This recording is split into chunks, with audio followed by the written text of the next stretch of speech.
Isang box lang po yan. Kaya buhatin po yan. Sana walang traffic.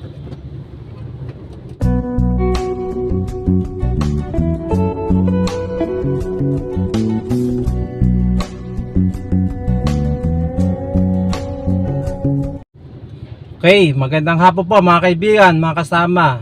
Time check, alas 2 ng hapon. Yan po mga kaibigan, bali after ko mag-deliver dito sa may tracking, yan, nakompleto ko na po deliver dito.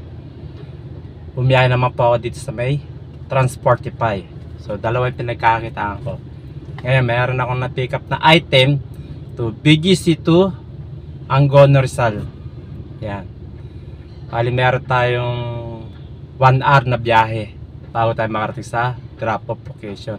At ang layo mga kaibigan, 17 kilometer. Yun po. Company booking po siya. At syempre yung payment po niya papasok sa laman ng wallet ko. At yung item po na na-pick up ko kay customer, isang box lang po. Yan, monitor yata to. Napakalaki yan po. Yan, kita ho ninyo. Yan po. Kaya naman buhatin yun. At yung payment po ni customer na babayad po sa akin na papasok sa wallet ko pag nakompleto ko na itong booking na to, pag natapos ko na itong may deliver kay customer sa drop off, yan, bali babayad po sa akin 480 pesos. Yun po ang babayad sa akin ni customer. Okay, isang box lang po yan. Kaya buhatin po yan. Sana walang traffic para para dire-diretso yung biyahe,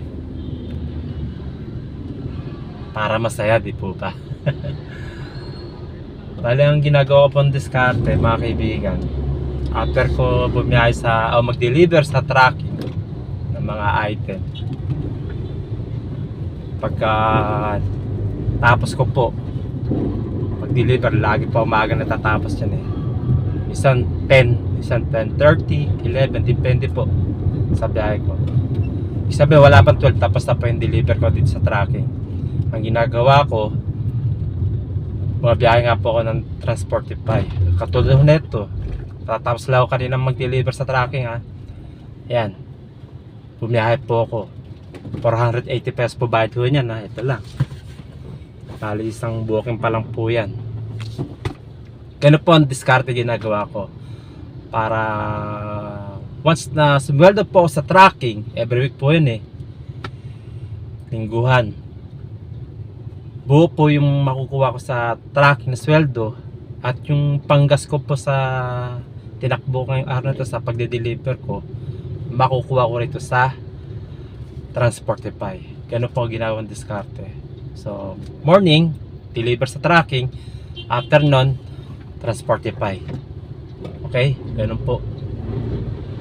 Kaya kumikita ako ng malaki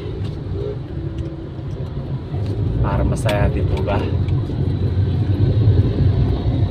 Kasi kung hindi po babiyahe ng Transportify sa hapon o sa umaga after ng deliver sa tracking, nangyayari yung pagkakuha ng sweldo sa tracking, okay nga po malaki, pero nababawasan dahil sa panggas, di po ba?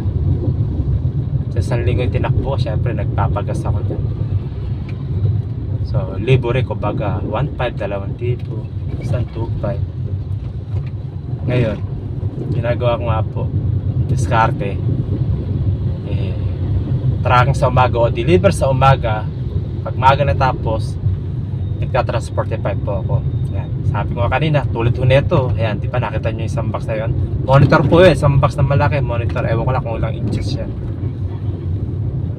Okay, ano po, inulit ko mga kaibigan, ang ibabayad sa akin dito ni customer dito sa Transportify, 480 pesos. Yun po, malaking bagay na po yung panggas, ilang litro na po yun, di po ba? Malayo na mararating yun.